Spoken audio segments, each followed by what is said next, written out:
Exactly 2027 April 7వ తారీఖున చైనాలో వారణాసి సునామీ రాబోతుందా?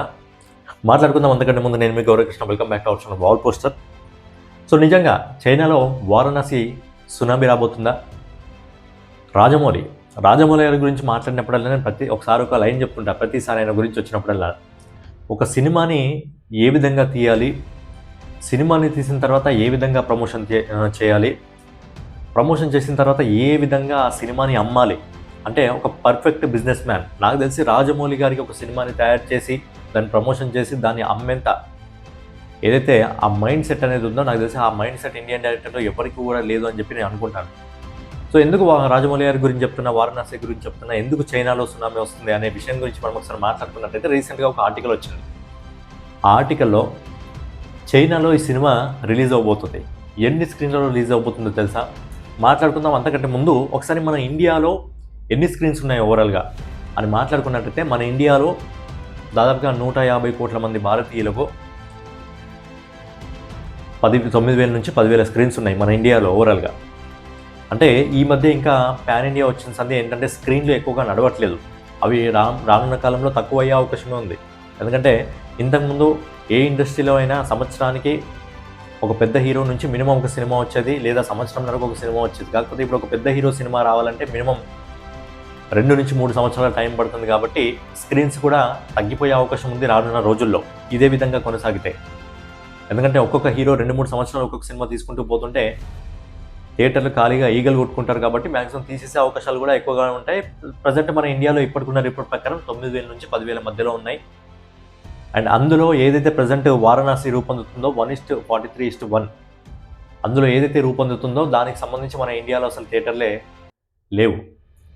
సో రాజమౌళి గారు కూడా రీసెంట్గా మాట్లాడడం జరిగింది ఐమాక్స్ వాళ్ళతో. ఒకవేళ అలా లేకపోతే వారణాసి సినిమా రిలీజ్ లేకపోతే నేను ఐమాక్స్ ముందు ధర్నా చేస్తా అని చెప్తే కూడా ఐమాక్స్ వాళ్ళు ఏం పర్లేదు రాజమౌళి గారు, మీకోసం మేము మీ సినిమా రిలీజ్ అయ్యే టైంకి మేము ఖచ్చితంగా థియేటర్ని తీసుకొస్తామని చెప్పి కూడా వాళ్ళు ప్రామిస్ చేయడం జరిగింది రాజమౌళి గారికి. అండ్ ఇప్పుడు ఈ సినిమాకి సంబంధించి మెయిన్ ఇంపార్టెంట్ విషయం ఏంటంటే ఈ సినిమా చైనాలో చైనాలో ఎన్ని స్క్రీన్స్ ఉన్నాయంటే చైనాలో మన ఇండియాలో 10,000 స్క్రీన్స్ ఉంటే ఆల్మోస్ట్ 9,000 నుంచి 10,000 స్క్రీన్స్ ఉంటే చైనాలో దాదాపుగా 90,968 స్క్రీన్స్ ఉన్నాయి చైనాలో. అంటే ఆల్మోస్ట్ 1,00,000 దగ్గర, ఒక 10,000 తక్కువ 1,00,000, 90,968 స్క్రీన్స్ ఉన్నాయి. అందులో వారణాసి సినిమా ఏప్రిల్ 7వ తారీఖున దాదాపుగా 20,000 పైగా స్క్రీన్స్లో రిలీజ్ కావడం జరుగుతుందంట. అంటే కొన్ని ఆర్టికల్ ప్రకారం రాజమౌళి గారు టార్గెట్ చేస్తున్నారంట దాదాపుగా 20,000 స్క్రీన్స్లో చైనాలో వారణాసి సినిమాని రిలీజ్ చేయాలని చెప్పి. ఆల్రెడీ చైనాలో, జపాన్లో ఈ మధ్య మనం చూసుకున్నట్టయితే మన తెలుగు సినిమాలకు, మన సౌత్ సినిమాలకు అక్కడ బాగా ఫ్యాన్ ఫాలోయింగ్ పెరిగిపోయింది. రామ్ చరణ్ కానివ్వండి, బన్నీ కానివ్వండి, ప్రభాస్ కానివ్వండి, ఎన్టీఆర్ కానివ్వండి, ఇప్పుడు అదే దారిలో మహేష్ బాబు గారి సినిమా కూడా వెళ్తుంది. వారణాసి సినిమా దాదాపుగా 20,000 పైగా స్క్రీన్స్లో రిలీజ్ చేద్దామని సిద్ధంగా ఉన్నారంట. అంటే 20,000 పైగా స్క్రీన్లో రిలీజ్ చేస్తున్నామని కాదు, రాజమౌళి గారి స్ట్రాటజీ ఏ విధంగా మెయింటైన్ చేస్తారో, ఏ విధంగా సినిమా ముందుకు తీసుకెళ్తారో, ఏ విధంగా చైనాలో ప్రమోషన్ చేసి ఏ విధంగా సినిమా మీద ఇంపాక్ట్ క్రియేట్ చేయగలుగుతారో, గ్లోబల్ వైజ్గా ఒక సినిమాని తీసుకొస్తున్నప్పుడు ఎలాంటి ఎలిమెంట్స్ హాలీవుడ్కి సంబంధించి, ఓవర్సీస్ సంబంధించిన ఆడియన్స్కి ఎలాంటి ఎలిమెంట్స్ కావాలో కూడా రాజమౌళి గారికి తెలుసు. అందుకే ఓన్లీ చైనాలోనే దాదాపుగా 20,000 పైగా స్క్రీన్స్ని టార్గెట్ చేస్తున్నారంట. అండ్ ప్రపంచవ్యాప్తంగా దాదాపుగా 40 నుంచి 42,000 స్క్రీన్స్ని టార్గెట్ చేసుకోవడం జరిగిందంట. అందుకే ఈ సినిమా మొదటి రోజు దాదాపుగా ఒక 1,000 కోట్ల రూపాయలని వసూలు చేసినా ఆశ్చర్యపోవాల్సిన అవసరం లేదు. 1,000 కోట్ల రూపాయలు ఏంటని ఆయన సింపుల్గా నోటు ముక్క చెప్పేసి 1,000 కోట్ల రూపాయలు అని అనుకోవచ్చు. కాకపోతే కొన్నిసార్లు సాధ్యమే. మన ఇండియాలోనే పుష్ప సినిమా దాదాపుగా 294 కోట్లు, అంటే 300 కోట్లు వేసుకోండి, 300 కోట్ల రూపాయలు వసూలు చేసినప్పుడు ఇది పాన్ వరల్డ్ మూవీ, ఎందుకు 1,000 కోట్ల రూపాయలను వసూలు చేయకూడదు? మనము ఎక్కువగా నెగిటివ్గా ఆలోచిస్తాం, కానీ ఎందుకు 1,000 కోట్ల రూపాయలను ఇండియన్ సినిమా వసూలు చేయలేకపోవచ్చు? హాలీవుడ్ సినిమాలు వసూలు చేయట్లేదా? ఇప్పుడు హాలీవుడ్ రేంజ్కి, హాలీవుడ్లో ఆల్రెడీ మంచి పేరు అందుకున్న రాజమౌళి గారు హాలీవుడ్ రేంజ్లో ఈ సినిమాని తీసుకెళ్తున్నారు కాబట్టి సాధ్యమే అనుకోవచ్చు. 1,000 కోట్ల రూపాయలని అందుకోవడం పెద్ద సమస్య ఏం కాదు. ఇప్పుడు రాజమౌళి గారు తీసుకొచ్చే కంటెంట్, ఆ పొటెన్షియల్ అనేది ఒక్కసారి ఆడియన్స్లోకి కానీ వెళ్ళిపోయిందా, ఖచ్చితంగా ఆ పొటెన్షియల్ అనేది ఏ విధంగా ఉంటుందో మొదటి రోజు మన కలెక్షన్స్ రూపంలో తెలుస్తుంది. ఈజీగా ఇప్పుడున్న రిపోర్ట్ ప్రకారం ఏంటంటే వారణాసి సినిమా ఈజీగా ఇప్పుడు రిలీజ్ అయినా ఈజీగా 500 కోట్ల రూపాయలని వసూలు చేసుకుంటుంది ఈ సినిమా ప్రపంచవ్యాప్తంగా. ఈ సినిమాకి సంబంధించిన కంటెంట్ అనేది, పొటెన్షియల్ అనేది బయటకు వస్తున్న కొద్దీ ఆటోమేటిక్గా ఈ సినిమాకి సంబంధించిన కలెక్షన్స్ అనేవి ఇంకా పెరిగే అవకాశం ఉంటుంది. సో మొదటి రోజు ఈ సినిమా 1000 కోట్ల రూపాయలను వసూలు చేసినా ఆశ్చర్యపోవాల్సిన అవసరం లేదు. ఎందుకంటే పుష్ప 2 రిలీజ్ అయింది ప్రపంచవ్యాప్తంగా 12,000 థియేటర్లలో. 12,000 థియేటర్లో రిలీజ్ అయ్యి పుష్ప 2 300 కోట్లు కొట్టినప్పుడు, 40,000 థియేటర్లో రిలీజ్ అయినప్పుడు, వారణాసి సినిమా గ్లోబల్ వైజ్గా వస్తున్నప్పుడు ఎందుకు 1000 కోట్ల రూపాయలను కొట్టకూడదు? అదే కొంతమందికి నచ్చకపోవచ్చు మాట 1000 కోట్ల రూపాయలు అంటే. నేను ఇక్కడ ఓన్లీ మహేష్ బాబు గారి గురించి మాత్రమే, ఓన్లీ వారణాసి సినిమా గురించి మాత్రమే, ఓన్లీ రాజమౌళి గారి గురించి మాత్రమే మాట్లాడట్లేదు. రాబోయే ఇండియన్ సినిమాల గురించి కూడా. స్పిరిట్ సినిమా ఉంది, 22 సినిమా ఉంది, డ్రాగన్ సినిమా ఉంది, రామాయణ పార్ట్ 1 పార్ట్ 2 ఉంది. అండ్ రామాయణ పార్ట్ 1 గురించి మంచిగా వచ్చింది. రామాయణ పార్ట్ 1 మేకర్స్ కూడా దాదాపుగా ప్రపంచవ్యాప్తంగా 40,000 స్క్రీన్స్ టార్గెట్ చేస్తున్నారు. వాళ్ళు కూడా ఇప్పుడున్న రిపోర్ట్ ప్రకారం ఏంటంటే దాదాపుగా 42,000 స్క్రీన్స్, అంటే వారణాసి కంటే ఎక్కువ స్క్రీన్స్ వాళ్ళు టార్గెట్ చేస్తున్నారు, దాదాపుగా 42,000 స్క్రీన్స్ని.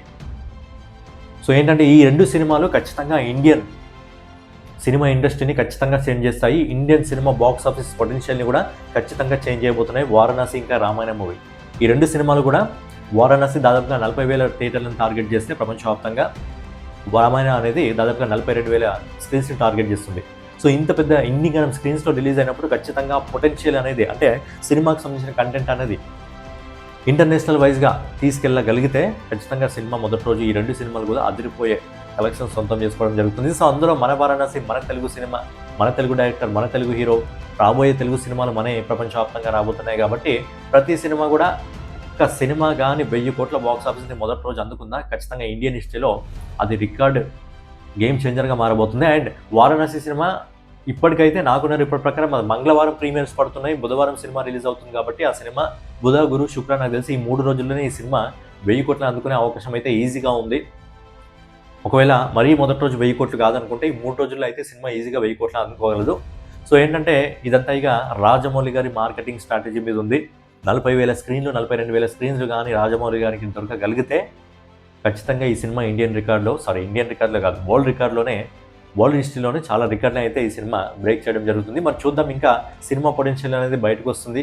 నాకు తెలిసి నెక్స్ట్ అప్డేట్ వచ్చేసి మనకి మహేష్ బాబు గారి బర్త్డే రోజు వచ్చే అవకాశం ఉంది. మరి అప్పటి వరకు మధ్యలో ఏమన్నా కంటెంట్ రిలీజ్ చేస్తారా లేదా అనేది చూడాలి. నాకు తెలిసి మహేష్ బాబు గారి బర్త్డే రోజు ఏదైతే ఈ సినిమాలో దాదాపుగా 25 నిమిషాల పాటు మైల్ ఛార్జీకి సంబంధించి రామాయణకి సంబంధించిన సీక్వెన్స్ ఉందో, దాదాపు 60 రోజుల పాటు 300 కోట్లు ఓన్లీ ఆ 25 నిమిషాల సీక్వెన్స్ పట్టిందంట.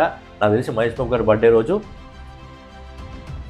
మహేష్ బాబు గారిని ఏదైతే రాముడి పాత్రలో చూపించడం జరిగిందో ఆ ఫస్ట్ లుక్ అనేది నాకు తెలిసి టీజర్ అనేది రిలీజ్ అయ్యే అవకాశం ఉంది. మరి చూద్దాం ఎంతవరకు వస్తుందో, ఏమవుతుందో. మన 42,000 స్క్రీన్స్ వారణాసికి ఇంకా రామాయణ పార్ట్ 1కి దొరుకుతాయా లేదా అనేది చూద్దాం. ఇప్పుడున్న ఆర్టికల్ ప్రకారం అయితే 40,000 స్క్రీన్స్ అయితే వీళ్ళు టార్గెట్ చేయడం జరుగుతుంది. సో అన్ని స్క్రీన్స్ దొరకాలి, మన ఇండియన్ సినిమా పొటెన్షియల్ ప్రపంచ స్థాయికి చేరాలని చెప్పి మనమందరం కూడా కోరుకుందాం. ఓవరాల్గా ఇదనమాట వీడియో మీద మీ ఒపీనియన్ ఏంటి అనేది మీ ఒపీనియన్ కామెంట్ కూడా తెలియజేయండి. సో ఫైనల్గా ఇదనమాట వీడియో మీకు నచ్చినట్లయితే ఖచ్చితంగా లైక్ చేసి, కామెంట్ చేసి, సబ్స్క్రైబ్ చేసుకొని మన వాల్ పోస్టర్ ఛానల్ ఫాలో అవుతుండండి. నెక్స్ట్ వీడియోలో మళ్ళీ కలుసుకుందాం.